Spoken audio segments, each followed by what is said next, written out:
First things first, man. I gotta show you. I was a real Brooklyn Nets fan. You feel me? KD jersey for real, man. You see the Durant, man. All right, I just had to quickly show you. I really bought a Brooklyn Nets jersey, y'all. I really was a Brooklyn Nets fan.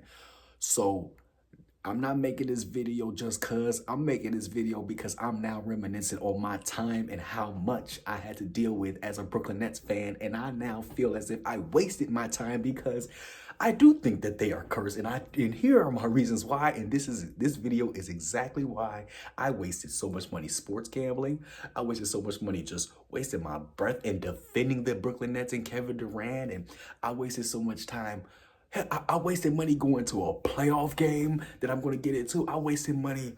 Oh my God. The Brooklyn Nets era with Kevin Durant there was a wild ride because not only did I feel we saw the second best Kevin Durant ever, but we almost saw one of the greatest trios ever in their prime. So this hurts me, but the first thing I want to get into is of course, let's get into the picture on the left with Kyrie Irving, James Harden, and Kevin Durant. The first person I want to start with is James Harden. When James Harden came to Brooklyn Nets to join Kyrie Irving and Kevin Durant, I couldn't tell you how happy I truly was. I had knew James Harden was so thirsty to get out of Houston and wanted nothing to do with Houston anymore. I knew he had a fire in him to get a championship, and his best opportunity will be in Brooklyn with Kevin Durant and Kyrie Irving, who just needed just a little bit of push to get over the hump and be NBA champions and not even make it close. James Harden gets to Brooklyn and everything is great. I'm talking about within the first 12 to 15 games, the boys are they're like 12-3. The Bulls and the Brooklyn Nets was the number 1 and the number 2 seed. And if anybody remembers that Chicago Bulls versus the Brooklyn Nets game in Chicago at the United Center when the Brooklyn Nets beat the Chicago Bulls by 30 points and it wasn't even close or a bowl game. It was at that moment exactly, I thought that the Brooklyn Nets was going to win the NBA championship and it wasn't even going to be close. Then we go through the season and Kyrie Irving and Kevin Durant get injured.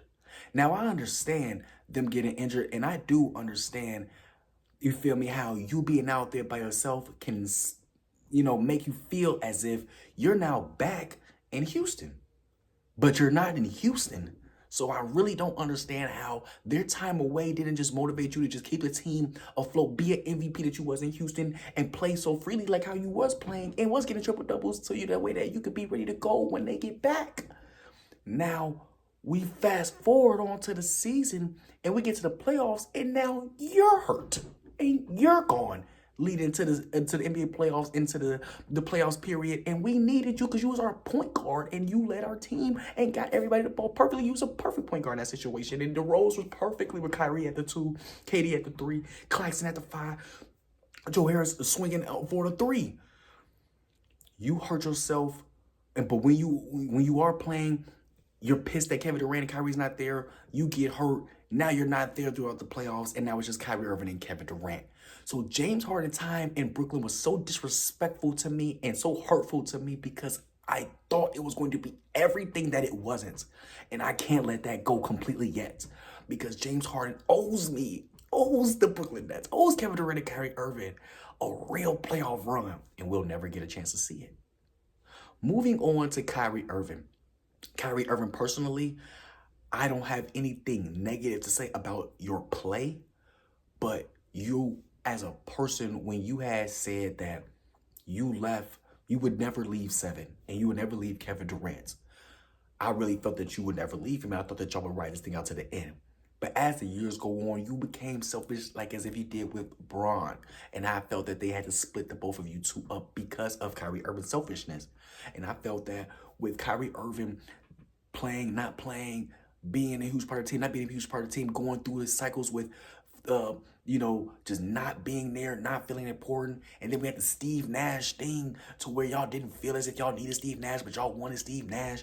It was so hard to see Kyrie Irving not be the person that I expected him to be with the same fire that I expected him to have coming off of leaving Cleveland and teaming up with Kevin Durant.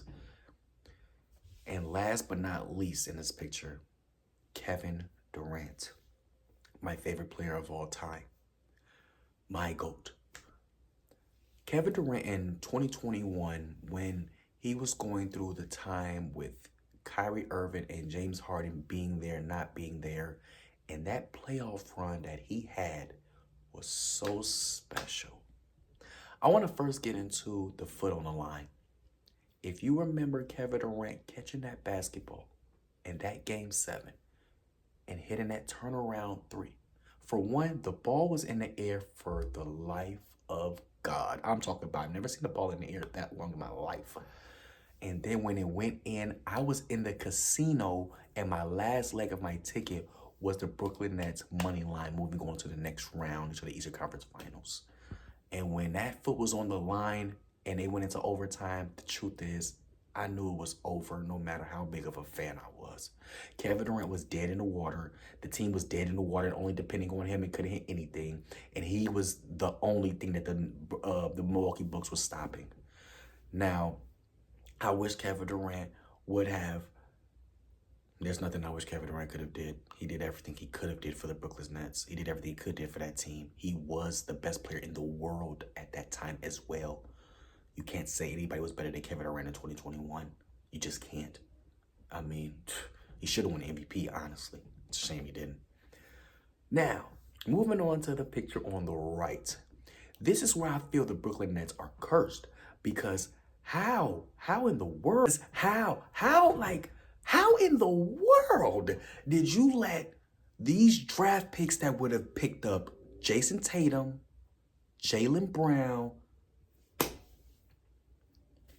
First of all, with just those two alone, they just got done winning a championship last year, and they would have won a championship, and they're going to win the championship again this year as they already are the favorites. Nobody in the East is going to beat Jaylen Brown and Jason Tatum and the Boston Celtics. And I damn sure don't think nobody in the West is going to beat Jason Brown and Jaylen Tatum in the Boston Celtics at all.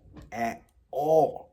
And the fact that you really gave up these picks for Paul Pierce after his prime, leaving Boston, Kevin Garnett after his prime, leaving Boston.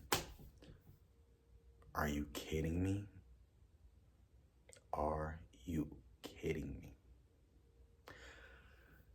And then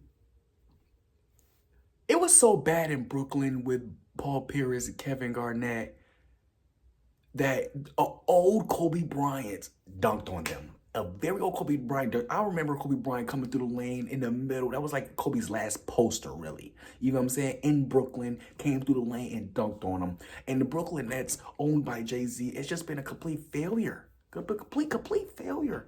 And you could have had Jason Brown and Jason Tatum. And you could have been in a position to win a championship. But no, you're not. And it's shameful. And I personally feel as if the Brooklyn Nets will never win an NBA championship. Never. I honestly think that the New York Knicks is going to win their second championship before the Brooklyn Nets ever win their championship. And the Brooklyn Nets, and Jay-Z is going to sell the team. You can mark my words now, Jay-Z will sell the team. It's a shame that they're this shitty in Brooklyn anyway. It's a shame. But in all honesty, I'm not here to tell you that I'm a Brooklyn Nets fan and I never will be again. I'm just here to tell you that if you are a Brooklyn Nets fan, you will never win an NBA championship. And if you think you will, please tell me when and how you will do it. And I'll be back to reply to you the day it happens. If you are new here, please subscribe, like, and leave a comment of your choice. If you are returning, thank you again for watching. I'll be back soon.